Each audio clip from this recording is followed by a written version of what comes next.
it just felt very cathartic, it made it that much enjoyable. Like when you go through the rough times, it really does make you enjoy the good times that much more.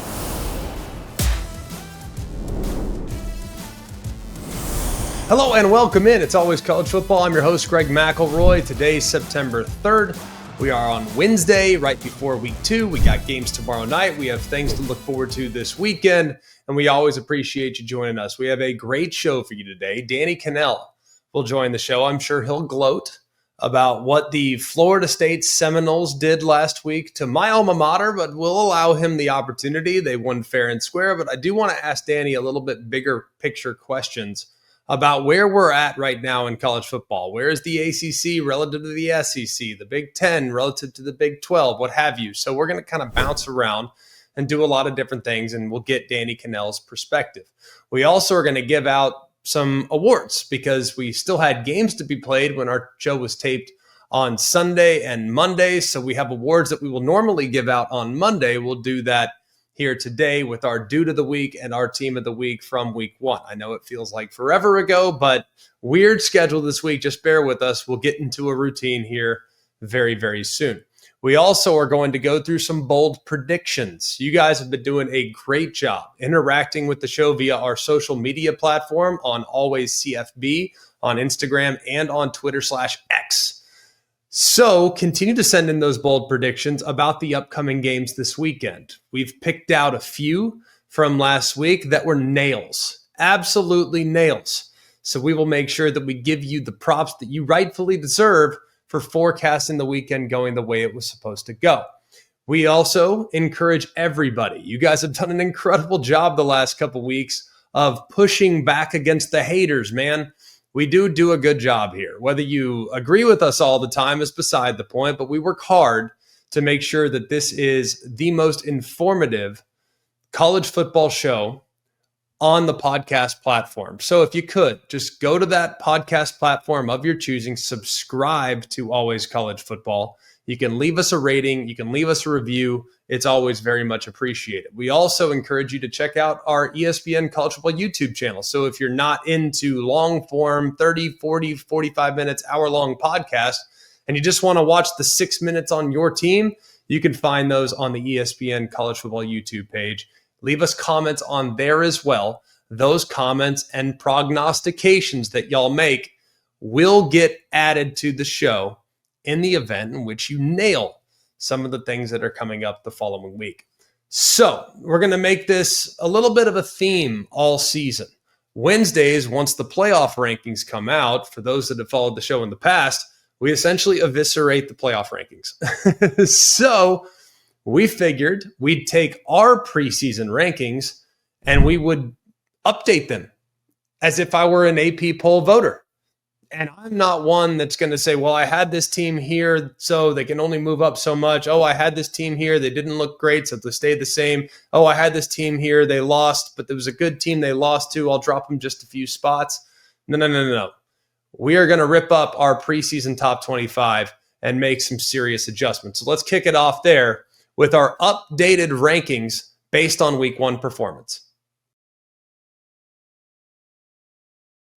At number 1, close call at number 1 for me. I think the gap between 1 and 2 based off week 1 performance is about razor thin. I'm going with the Buckeyes because what I saw from Ohio State feels extremely sustainable. A defense that could completely shut you down, a defense that was absolutely buttoned up in coverage throughout the game, a pass rush that did have an effect on the opposing quarterback. And what I liked most about Ohio State is that I don't feel like I saw anywhere near an A-plus performance from them offensively. That, from Ohio State's standard, is probably a C-plus, B-minus performance as far as what they're capable of, their ceiling, their potential. I mean, Jeremiah Smith, for crying out loud, had 2 drops in the game. So I'm really optimistic about what I saw from Ohio State because they got to win against a quality team, and making it more impressive, it was nowhere near what we might get from them down the road offensively. They're number 1. Number 2, by the way, I had Ohio State number 8 in the preseason. I was in see it to believe it mode with Ohio State. Every one of those Buckeye fans that was telling me how crazy I am, you guys were right, 100%. I just needed to see it. Now that I have, they are rightfully atop the rankings at number 1. At number 2, it's LSU. I had them at number 7 in the preseason, so I liked what the Bayou Bengals had, but they now vault all the way up to 2 with a road win at Clemson. Really, really good defensively. Excellent. Constantly flustering Cade Klubnik, relentless pressure. Thought the coverage on the outside was very good. I thought they had an effect on how Cade Klubnik saw the field and how quickly his clock was moving. So I thought LSU had arguably the performance of the weekend. I just maybe am a little less sold on Clemson than I am on the Texas Longhorns. That's why Ohio State sits at 1, LSU sits at 2. The other positive about LSU's performance, I think Garrett Nussmeier was about a B in that game. A, B, C, D. He was about a B. He missed some throws off the mark early, had some inaccurate throws that were caught, but weren't a lot of opportunities for run after catch. I know what Garrett Nussmeier can do. And if we get an A-plus performance from Garrett Nussmeier in the future, coupled with the improved defensive approach, this LSU team might have as high a ceiling as anyone in the sport. At number 3, it's Penn State. I had them at number 2 in the preseason. Not a lot to learn from what we saw there in week 1. Would like to see them maybe run the ball a little bit better with Katron Allen and Nicholas Singleton, but they kind of utilized the pass one to get that going. Perfectly fine with them. They're at 3. I have Georgia at 4. I had them 6 in the preseason. Workman-like performance. Not going to learn a lot this week either, but we will learn quite a bit about what they can do when they go on the road to Tennessee in week number 3, but they're sitting at 4. Just want to see them start a little faster this week, perhaps. At number 5, it's Oregon. Had them 9 in the preseason. Really liked what I saw from Oregon. Granted, I know who it was against. I get it. But that FCS team that they played was one of the most effective rushing units in the entire country last year. Yes, they lost their quarterback. Yes, they lost some key pieces. But to hold them in check the way Oregon held them in check was impressive. And I like the depth that I saw from the weapons on the outside. That was a concern. I no longer allow that to be a concern. At 6, it's Miami. Big jump up from number 10 for me in the preseason. I think this team could legitimately win a national championship. I look at their offensive line. I look at their defensive line. The veteran presence of Carson Beck has me feeling extremely bullish on what Miami accomplished this past weekend. Now, are there still some things that I'd like to see cleaned up? Sure. Occasionally inconsistent running the football.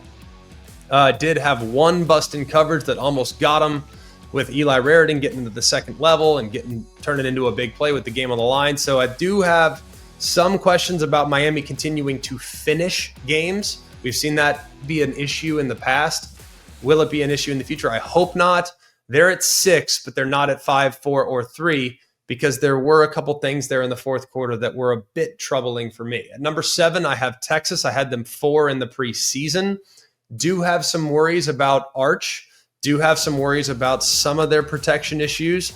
I am not nearly as high on their wide receivers as I was going into the game against Ohio State. I think that group has a lot of room to improve. I think they can. There's talent on that roster.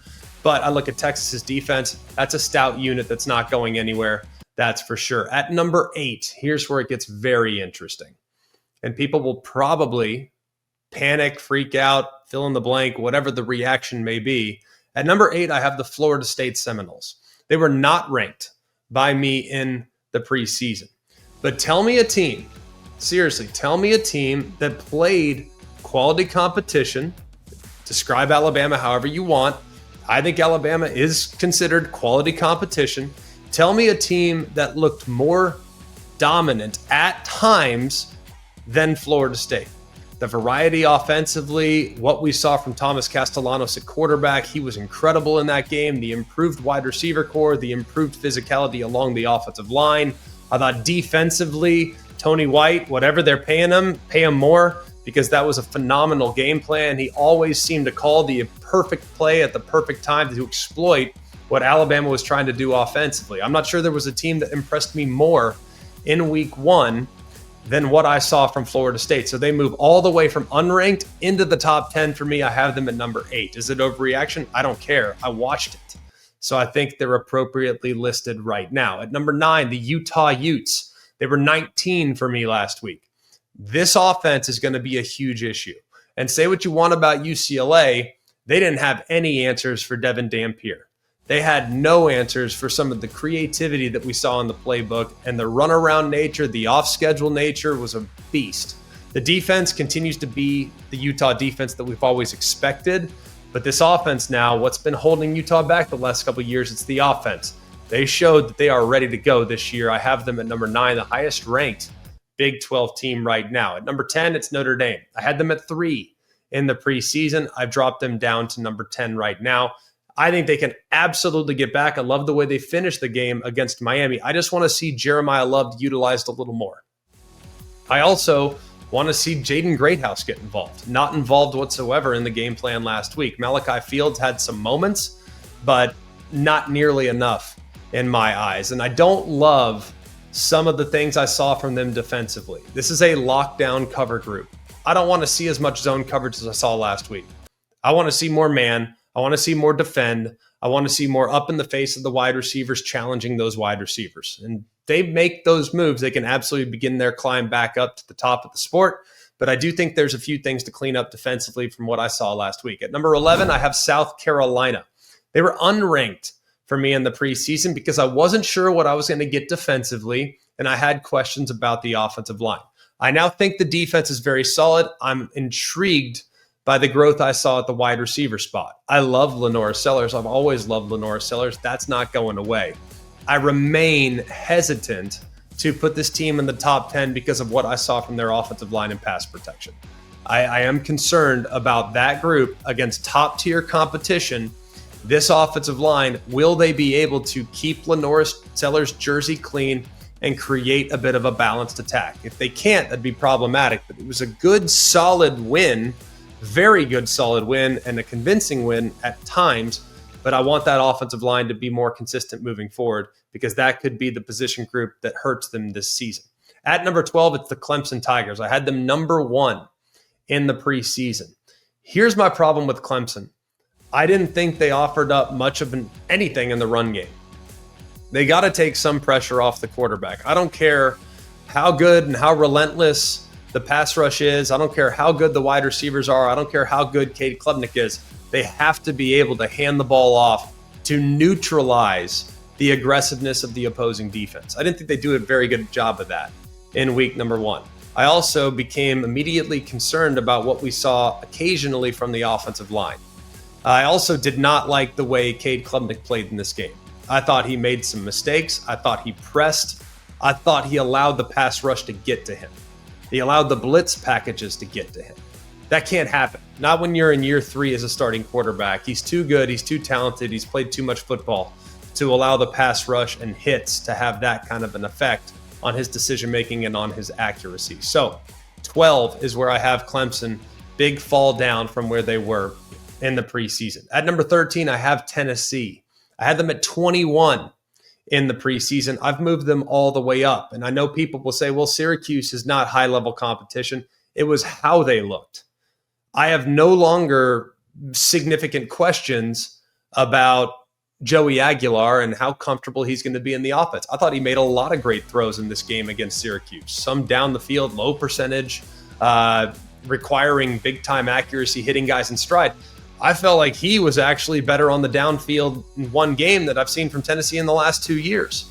So and is there stuff to clean up? Absolutely. But I was pretty encouraged with what I saw from the offensive line.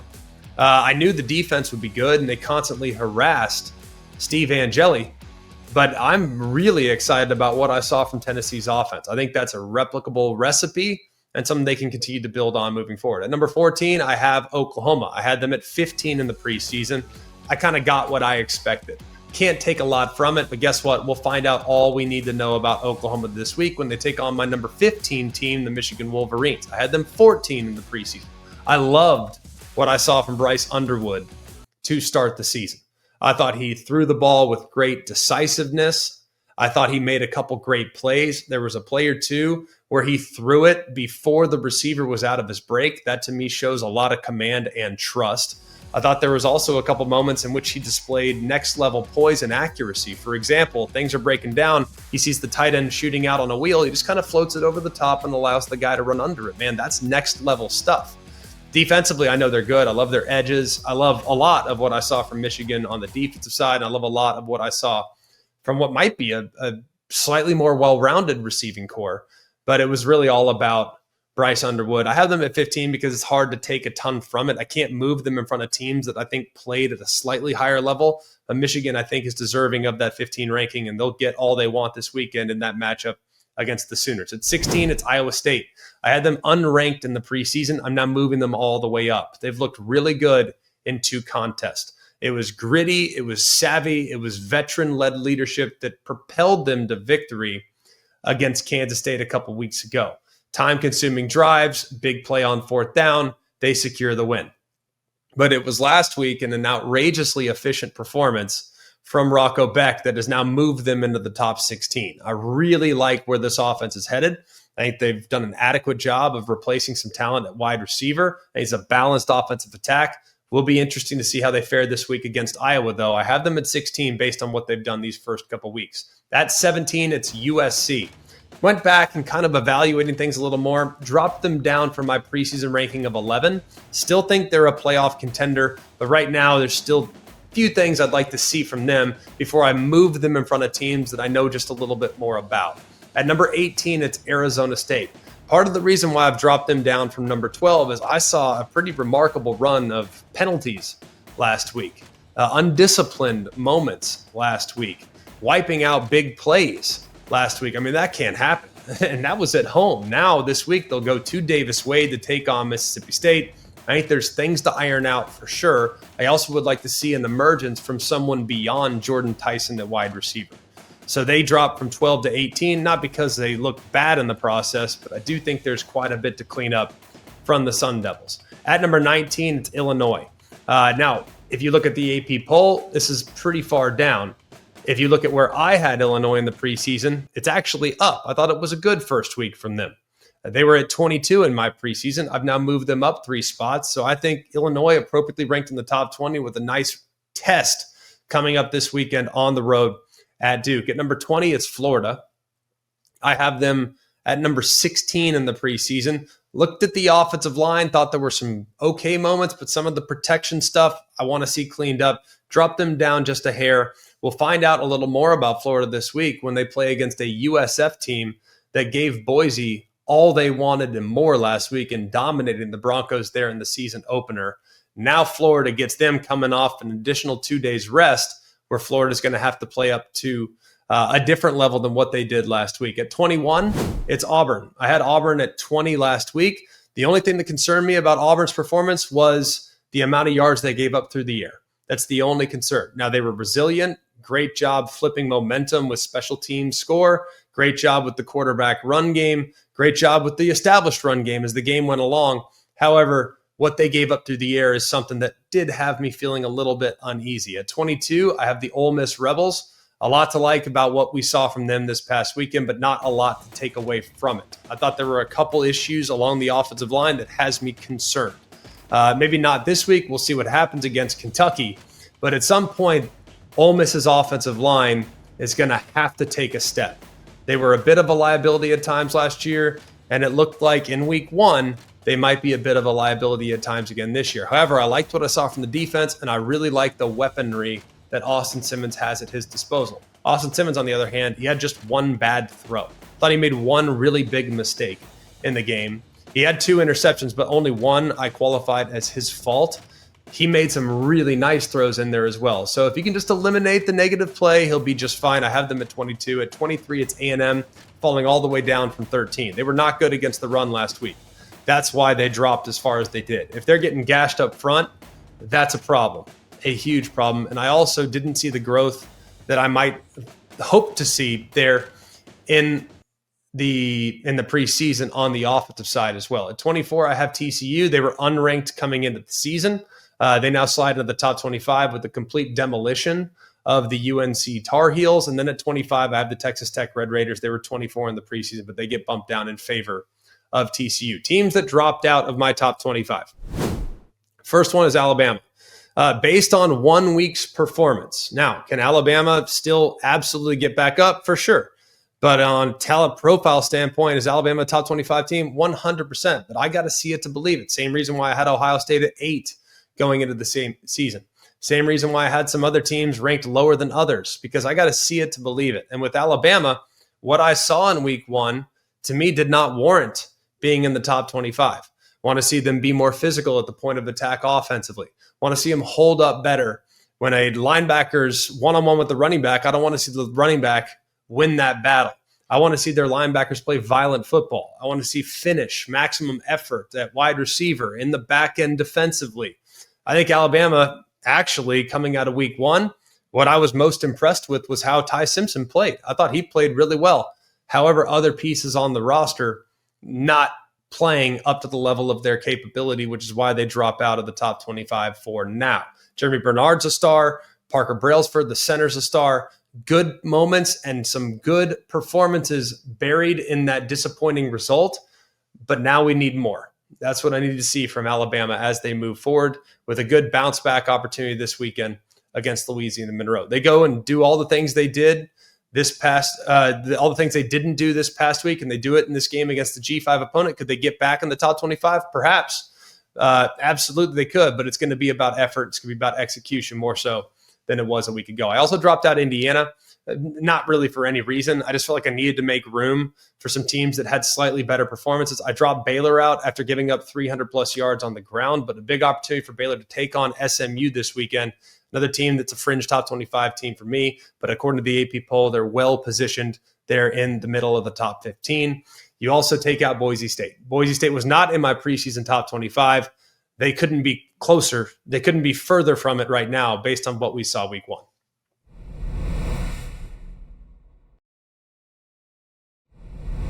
All right, he joins us now. He's one of the co-hosts of Dusty and Danny in the Morning, Sirius XM.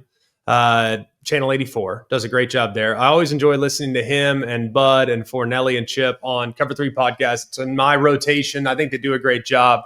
I hate how many shots they take at the SEC, but I'll survive. Fornelli especially, he's on the list. And then, of course, you can always check out a lot of his work on the CBS family of networks as well. Danny, we appreciate the time, my friend. What's going on? Appreciate it, man. It feels great to be on. Good to catch up with you. Even better with week one in the books, and it delivered. Might have been huge for my Florida State Seminoles. Not so great for your Tide. But other than that, even if we separate that game, I thought week one delivered, except for the blowout UNC-TCU game. Almost all the big games delivered where they were entertaining late. That's always what I'm looking for. Yeah, I haven't had a chance to listen to Cover 3 this week. I do look forward to hearing Chip's reaction at some point to the North Carolina result, but we'll move on. Look, you were at the game on Saturday. One of my biggest takeaways, like regardless of the outcome, it's nice to have some of the best programs in college football's fan bases engaged. Like, I think that's great for the sport. So you took your family, you went to the game. How was the environment compared to when Doak's been at its best in the past? Top 3 game day experience for me that I've experienced at Doak Campbell, right? As a player, there have been some phenomenal moments, but as a player, I don't know how you felt. I don't know if I even appreciated it. You just kind of get spoiled, and you're so focused on, the X's and O's, and in between series, you're, looking at opposing defenses and trying to figure out what you're going to do the next drive. After the game, you do a quick interview, but you want to get in the locker room, get showered, go see your family, stuff like that. To be there, I had 2 of my daughters with me. We rushed the field right with everybody else. We were in the middle of the mayhem and bouncing around. And after the TV broadcast ended, they still played music, and everybody's just in a great mood. It was awesome. And it has been, and this better, it's been a bumpy ride, since Jimbo left. And really the thing that really was kind of a full circle moment, if you remember sort of the beginning of the end for Florida State of a dominant run, was when they played Alabama in Atlanta, and DeAndre Francois goes down. This, I think, was 2016, 2017. Yeah. And that was the beginning of the end of Jimbo. Florida State kind of trails off, and then we've been an incredible roller coaster ride since then. And the ups and downs, it just felt like there was so much of a relief from Florida State fans thinking, finally, we're competitive again. Like, who knows what the season holds, but at least we were competitive, and we got a win against a top-tier brand in college football. It just felt very cathartic, it made it that much enjoyable. Like, when you go through the rough times, it really does make you enjoy the good times that much more. Yeah, I think it's well said there, especially at the end, because I don't feel like there was a reaction when they beat LSU 2 years ago, for example. When they beat them in New Orleans, it was big, right? Like it was a big game, but it wasn't the same reaction. When they beat them a couple of years ago in Orlando, it was like, yeah, whatever. We expected to win, like no big deal.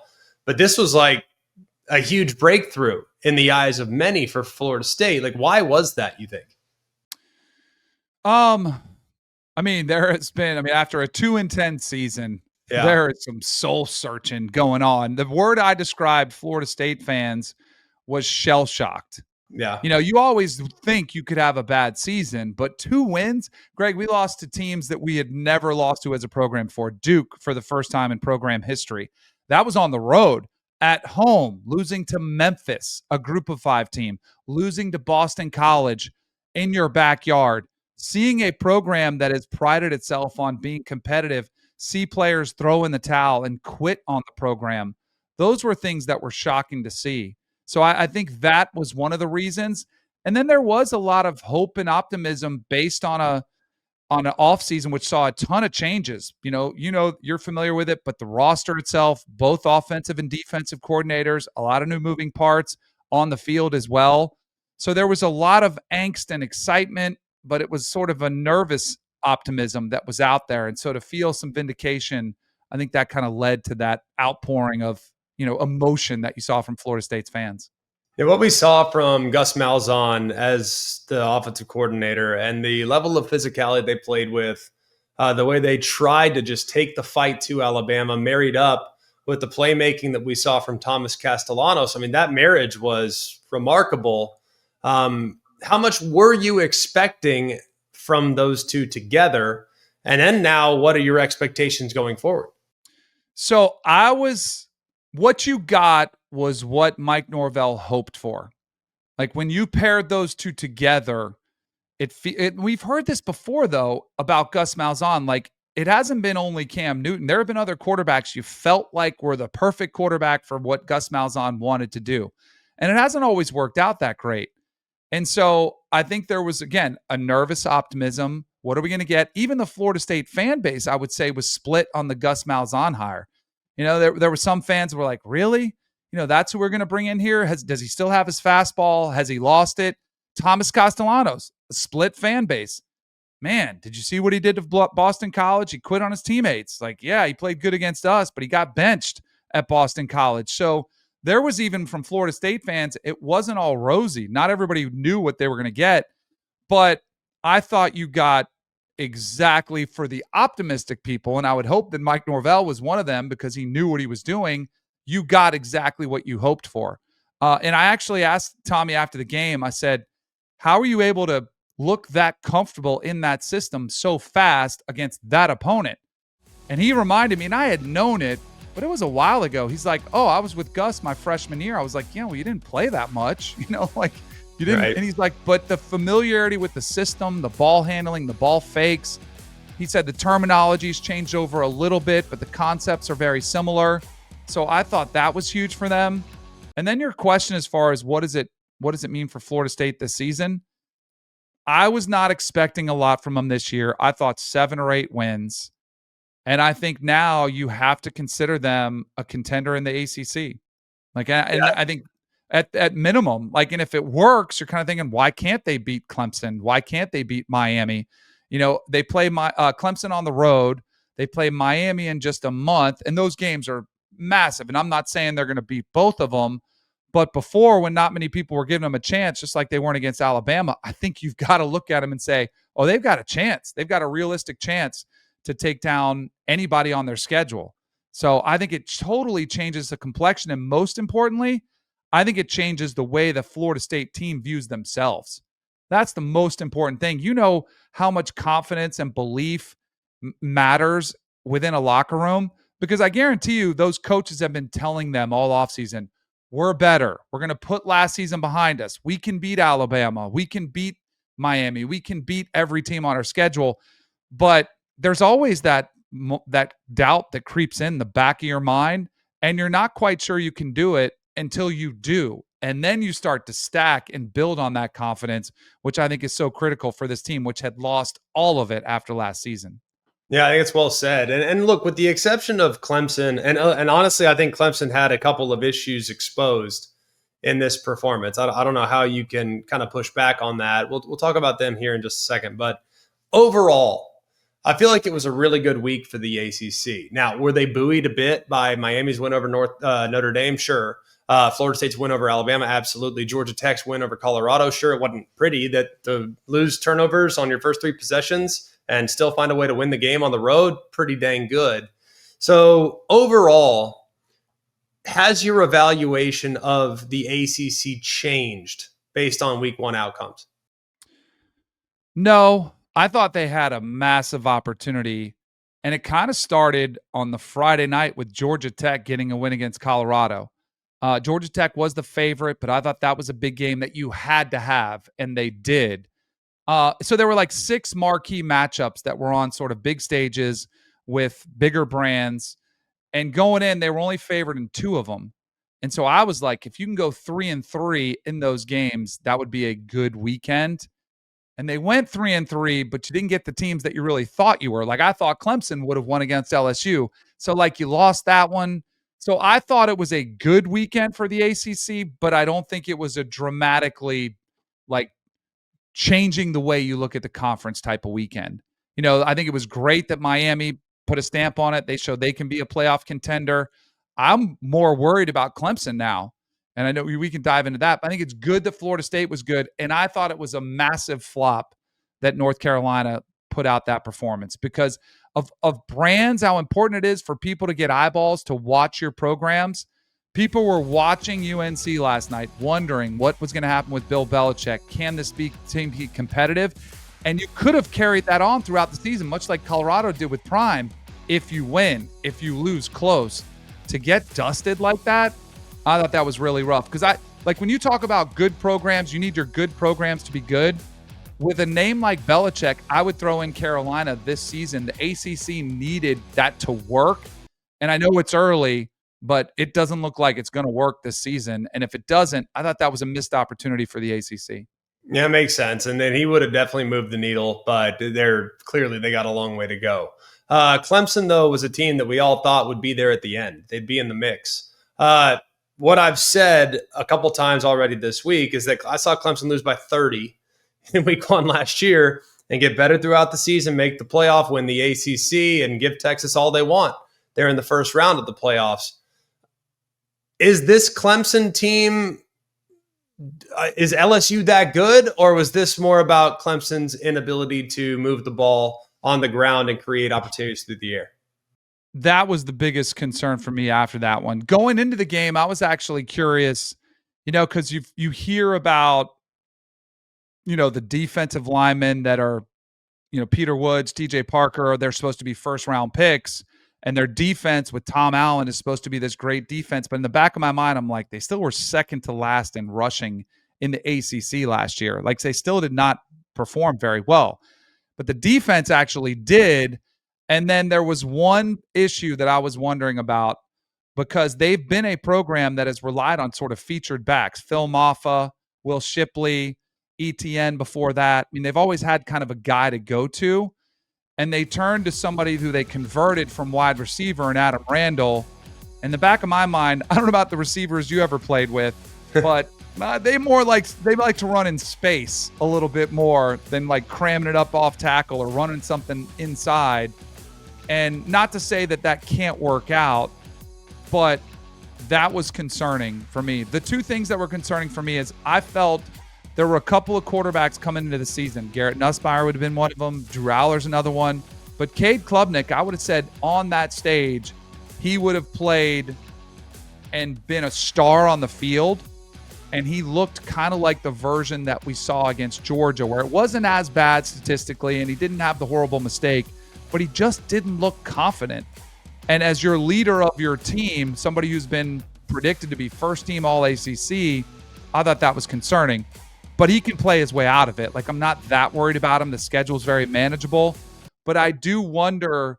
So, I still think they're a playoff team. I don't know if they're a national championship team, just yet. They got a long way to go to prove that. Yeah, I'm kind of on the same page with you. I dropped them down all the way to 12 after having them as preseason number one. Miami, this is a team that I'm telling you, man, like doing that game on Sunday night, seeing them up close, like they have some war daddies. I mean, there's no doubt on both lines of scrimmage. That's a pretty good place to start. I think Carson Beck looked crazy comfortable, really encouraged by what I saw from him. I think they're ahead of schedule at wide receiver. And think defensively, some of the things that plagued them last year, lack of tackling, busted coverages, it seems like those are a thing of the past. Like, what is the ceiling for Miami in your eyes? Oh, they can definitely win the ACC. Let's start with that. So that like makes them a playoff contender. I mean, they beat Notre Dame, who's a really good win. I guess the question, like, can they do it on the road? I think they can. Now, I think from a talent perspective, their roster is talented as anybody else out there. So I think they could. Why not? Like, why couldn't they win the national championship if it all comes together? I don't know if I would pick them, but in this season in particular, when there's not one team out there that you look at and you say that's the team, Yeah. there's just one doesn't exist. So it could be Miami. And I agree with you on Carson Beck. I had my doubts about him coming off a major surgery, going to a new program. I didn't love the narrative when he left Georgia. Like, some of the players didn't seem like they were going to miss him very much. And trust me, it sure sounded like he heard a lot of that criticism. You put it great. I thought he looked as poised and as confident and as comfortable in the pocket as anybody I watched this weekend. Like, to me, if you were evaluating NFL talent, I thought he looked like an NFL caliber quarterback. And boy, the other concern was who were going to replace the production they got at receiving. I mean, they got some guys out there making crazy circus catches. Malachi Toney looks like he could be a weapon.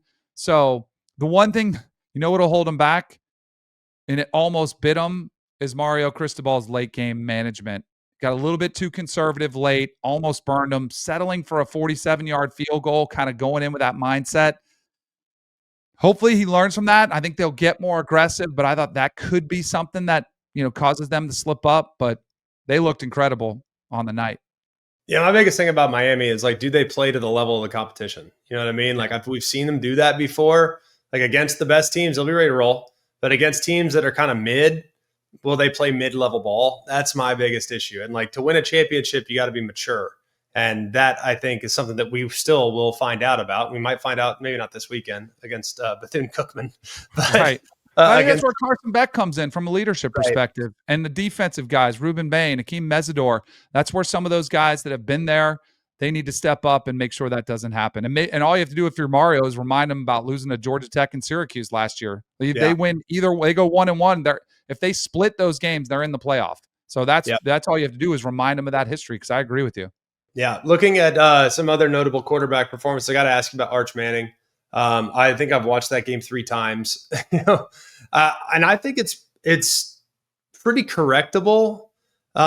He was pressing. I mean, simple as that. Like, he was pressing. He's trying to do too much. It started with the first play of the game when he tries to throw 20 yards downfield when he could take a 5-yard completion. Like, it just felt like there were times when he was pressing. So, and he played better in the fourth quarter when it was a little out of hand and he could kind of settle in and start to dial in. But how would you assess where he can go from here? So I had Texas missing the playoffs because of Arch, and not because I don't think he's good, but because he's a first-year starter. Like, this is kind of normal. Look at Garrett Nussmeier last season, who waited his time, was there for 4 years before he got the opportunity. He struggled in big moments on the road specifically.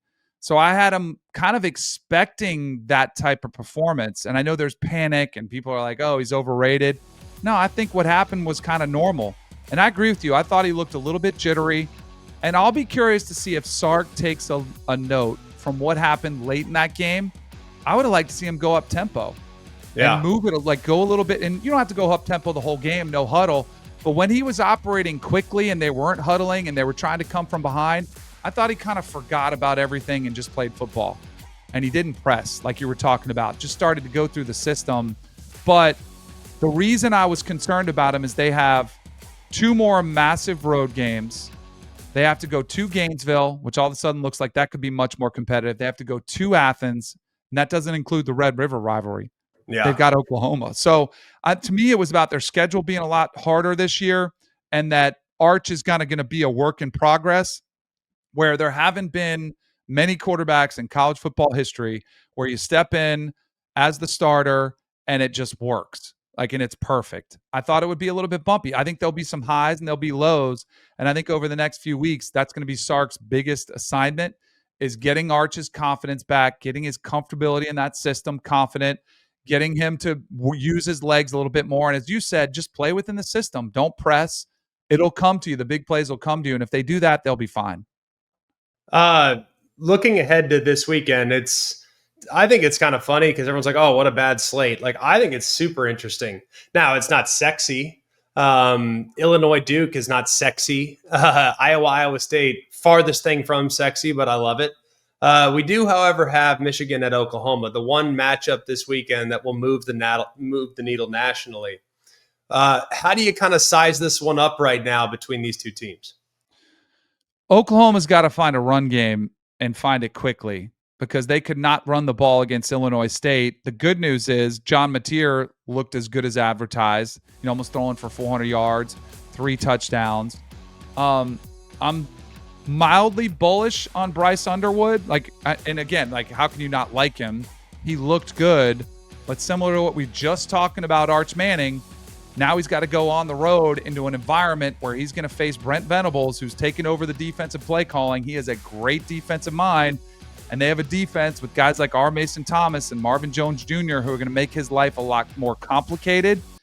So I think this will be a game where Sharon Moore goes back to what we've seen historically, where you only see the quarterback throw it maybe 18, 20 times, and you run it. And you run Bryce Underwood a little bit more. They didn't have to run him in week 1, but Justice Haynes, I thought, looked really good. And I think their commitment to the run will be what could be problematic for Oklahoma, because I don't think they care if they see a 3 and out. I think they'll go right back and they'll line it up and they'll try to do it again and again and again. And they'll try to maybe pop a play or two and they'll run Bryce Underwood.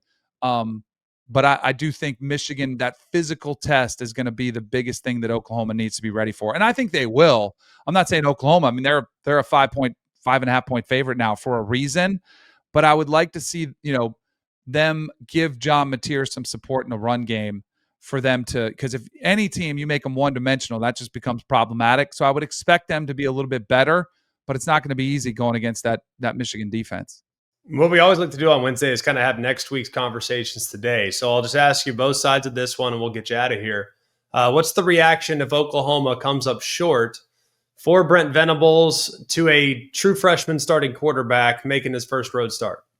Oh, I mean, the heat in Norman, unfortunately, is going to be turned up that much more. Because I think a lot of the people that thought Oklahoma could be a playoff team, that talk would quickly go away. I think it would be the most pressure on Brent Venables probably that he's seen. Like another game where you came up short, opportunity at home with the quarterback that just came in here. Don't even know what Jackson Arnold's going to do because he looked pretty good at Auburn. But there's just a lot of storylines that would make life uncomfortable for Brent Venables if they lose that game. And then on the other side, Michigan loses. How would that adjust?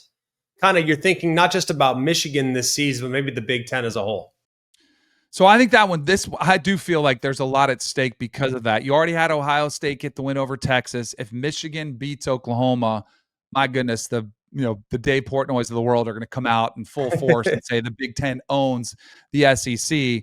But for Michigan, if they lose this game, I don't think it's panic time for them either. I think how competitive they look. I don't expect them to win this game. I'm probably leaning towards Oklahoma. And then the Big Ten SEC narrative, I think clearly it feels a little bit more desperate for the SEC to win this one when you start comparing schedules at the end of the season and then you kind of go root for Michigan and say, please be good, because then that helps our resume get that much better. But I think it probably means the most for that SEC Big Ten narrative kind of unfold that Oklahoma gets that win at home. Yeah, I mean, anytime we can intertwine the SEC and the Big Ten, we're all for it for sure. Danny, great stuff as always, man. Look forward to seeing you on a whole host of shows between now and kickoff. So we always appreciate your time, and congrats to your Noles, buddy. Glad to have him back in the mix. Appreciate it. Now I'm a big Bama fan because I want them to be good because that means Florida State's better. So let's go Bama. Roll Tide. Yeah, things you never thought you'd hear from Danny Kannel. Good visit there with Danny. I always appreciate his perspective, even though we don't always see eye to eye. It's always nice to hear maybe a bit of a contrarian take to what's been kind of had going on in other places. All right, now it's time to give out some hardware, okay? And normally we will give out the hardware on Mondays because we feel so far removed. But when we taped the Monday show, that was prior to the Notre Dame Miami game. We also had TCU and North Carolina to be played the following day. So we now, this week, will give out Dude of the Week for week one. Normally, we'll give this out a couple days ago. So Dude of the Week is Thomas Castellanos at Florida State. If you watch how he performed against Alabama, how often there was a player with an opportunity to make a play on the quarterback, how often that player did not make that play. Now, is that somewhat of an indictment on some of the defenders? Sure, of course, that's natural. But it also speaks to the playmaking ability that Thomas Castellanos has. He was off the charts good in this game. One thing I really liked was the accuracy on the throws, especially on downfield throws. Like, he's never been an elite thrower. He made progress from 23 to 24, but was still at best inconsistent.